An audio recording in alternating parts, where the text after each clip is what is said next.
Iron,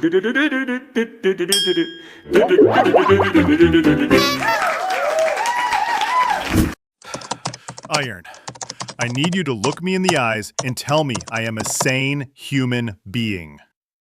Well, historically, that's a dangerous baseline to establish, Alex. But sure, you look adequately sane. Why? Are you bleeding? You smell like burnt plastic. That is the smell of betrayal, Iron. It is the smell of modern innovation. I just spent 45 minutes fighting my toaster. Fighting it? Did it grow arms? Worse, it demanded a firmware update. A firmware update for a toaster. Yes, I bought a new toaster because my old one, which cost $12 and lasted 6 years, finally died. So I went to the store and all they had were these sleek matte black monoliths that look like they belong on a Mars rover. I buy one, I bring it home, I put a piece of sourdough in it, I push the lever down, and an LCD screen on the side flashes, connecting to Wi-Fi, update required for optimal browning. Optimal browning. It took 20 minutes to update, Iron. And while it was updating, it locked the bread inside. I was held hostage by a kitchen appliance. And the best part, the absolute kicker? When the update finished, I pushed the lever down again and the plastic handle just snapped right off in my hand. Beautiful. Just a masterpiece of modern engineering. I am losing my mind. Why does everything feel like it's made of wet cardboard and malice? I swear, 10 years ago, you bought a thing, it did the thing, and it didn't ask for your Wi-Fi password to do the thing.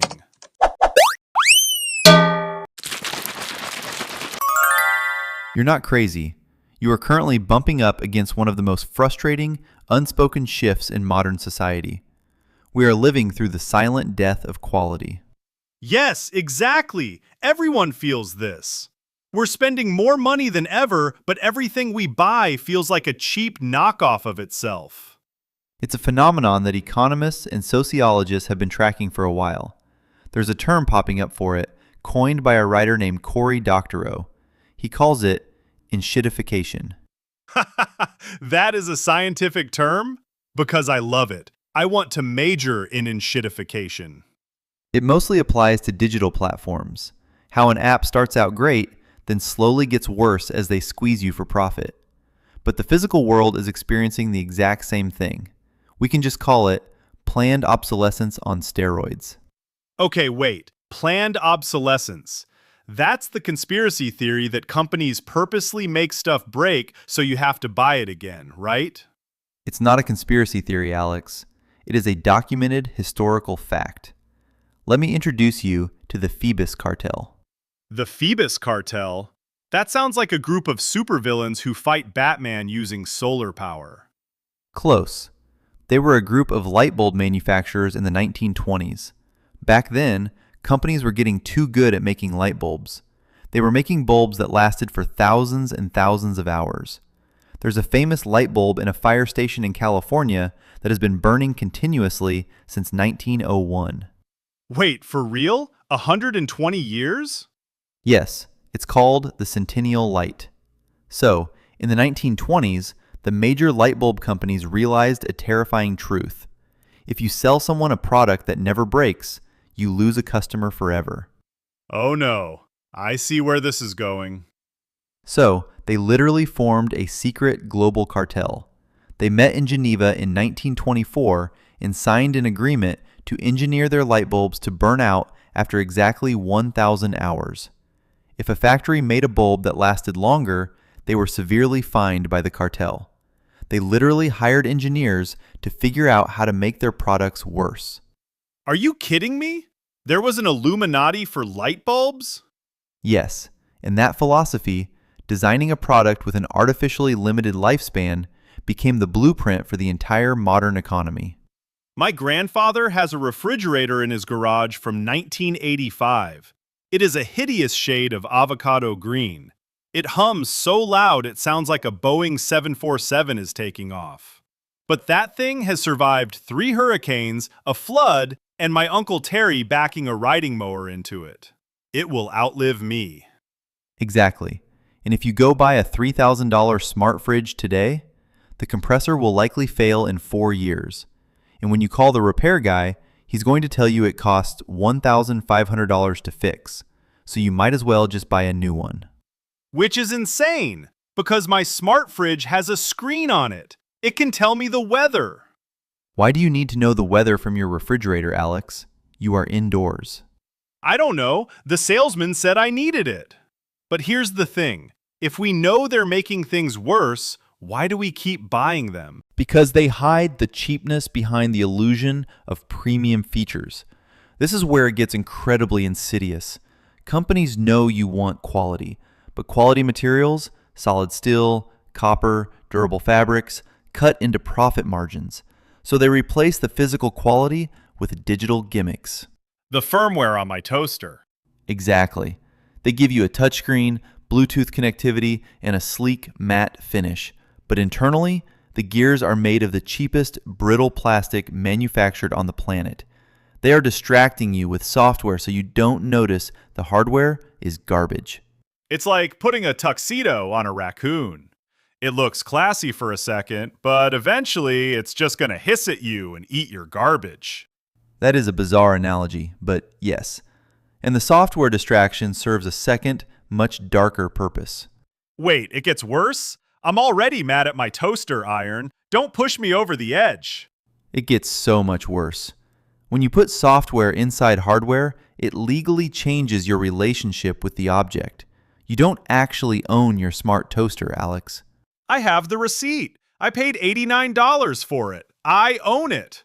You own the plastic and the metal, but you don't own the software running it. You are licensing it, which means the company can legally alter, disable, or break your device remotely whenever they want. What? No, they can't. I'll just build my own toaster. Give me some copper wire and a car battery. I'll figure it out. You can't. That's the trap. Look at modern tractors. There are farmers out there who buy a $500,000 piece of farming equipment. If a sensor breaks, the software completely locks down the tractor. The farmer can't just go in with a wrench and fix it.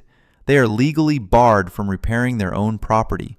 They have to wait for an authorized corporate technician to come out with a USB drive, plug it in, and charge them $1,000 just to unlock it. That is extortion. That is digital extortion. It's called the right to repair crisis. We used to be a society of tinkerers. If your vacuum broke, you took it apart, found the jammed belt, replaced it for $2, and kept going. Now, everything is glued shut, no screws. If you try to pry it open, you void the warranty, or worse, you trigger a software lock that permanently bricks the device. It's true. I tried to change the battery on my smartphone last year. I practically needed a laser scalpel, a heat gun, and a degree in aerospace engineering. I ended up just buying a new phone because the old one shattered when I sneezed on it while trying to pry the glass off. Which is exactly what the manufacturer wanted you to do. The friction is the business model. Friction. You keep saying that. Because that's the psychological toll this takes on us. We talk about burnout a lot, right? We blame our jobs, the news, social media, but psychologists are starting to look at micro-frictions as a massive source of daily exhaustion. Micro-frictions, like when you're carrying groceries and your headphone cord hooks onto the door handle and violently rips out of your ears? Yes, that triggers an unreasonable amount of rage, but I mean the constant, low-level unreliability of our environment. Imagine you wake up. Your smart alarm didn't sync with the time zone update, so you're late. You go to make coffee, but the machine refuses to brew because it detects a non-branded water filter. You put on a shirt, but the fabric has pilled after 3 washes.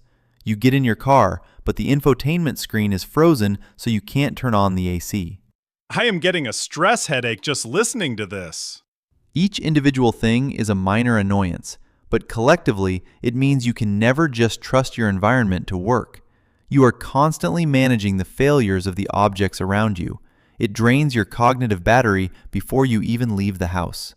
You know what it is? We're living in a beta test. The whole world is just in early access, and we are paying full price to be the bug testers. And the bug fixes cost a monthly fee. Have you noticed the trend of putting hardware features behind subscription paywalls? Don't even get me started. I saw an article about a car company charging a monthly subscription to use the heated seats. The physical heating coils are already in the car. I paid for them when I bought the car. But I have to pay $18 a month for the privilege of turning them on? Exactly. It's the ultimate evolution of planned obsolescence. Why design a product that breaks in 3 years when you can just turn it off remotely if the customer stops paying a monthly ransom? I refuse. I am drawing a line in the sand. I am going full analog. I am returning to the 1970s. The 1970s? Yes, I went to a vintage store last week. I bought a 100% pure polyester suit. It is stiff as a board. It doesn't breathe. But let me tell you something, Iron. That suit will survive a nuclear blast. Moths land on it and break their teeth. You do realize vintage polyester is highly flammable, right? You are essentially walking around in a petroleum wrapper. If you stand too close to a candle, you will become a human torch. I will take my chances. At least the fire won't require a Wi-Fi connection. Fair point. But the sad part is, even the clothing industry has been completely infected by this. Fast fashion is the textbook definition of the death of quality. Oh, you mean the websites where you can buy a winter coat for $4? Yes, they churn out thousands of new styles a week, and they are made so cheaply that they literally disintegrate after 2 washes. But because it only cost $4, you don't feel bad throwing it away and buying another one. We treat physical garments like single-use plastics. It's crazy. You walk into a store now and the fabric feels like paper. I picked up a t-shirt at the mall the other day, held it up to the light, and I could see the future through it. It was completely translucent. Because it's woven with a fraction of the thread count, blended with cheap synthetics. But they charge you $40 because it has a trendy logo on it. It's the illusion of value. So what do? We can't all just hunt down avocado green appliances from estate sales, although I am seriously considering it. The movement is starting. That's why the right to repair movement is gaining so much traction. People are legally fighting for the right to open their own devices, to buy spare parts, to force companies to make manuals public. I love that. I want to repair my stuff. But how? I don't know how a toaster works. You thought you could fix it with copper wire and a car battery 5 minutes ago. That was hubris, Iron. I am a victim of my own ego. I don't know what a capacitor is. If I open an appliance, a spring is going to shoot into my eye and I'll die. Well, there are community repair cafes popping up in cities. People bring in their broken blenders, lamps, and vacuums, and retired engineers or hobbyists teach you how to solder, how to replace a fuse. It's a return to community reliance. That actually sounds awesome. Just a bunch of people standing around, fixing things that the corporations wanted us to throw away. It's rebellion through maintenance. That's a great phrase, rebellion through maintenance. Refusing to play the cycle of buy, break, replace.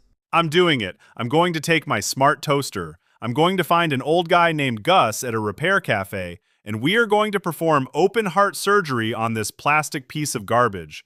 We're going to rip out the Wi-Fi chip. We're going to put in a heavy, satisfying mechanical lever. A lever that goes clunk. You really crave the clunk, don't you? We all crave the clunk, Iron. The tactile feedback of the physical world. When I push a button, I want to feel the resistance of reality, not the smooth, slippery deception of a capacitive touchscreen. I completely agree. Just maybe unplug the toaster before you start ripping out chips. I make no promises. If you don't hear from me by tomorrow, assume I was electrocuted in the name of consumer rights. I'll make sure they carve, "He fought the firmware," on your tombstone.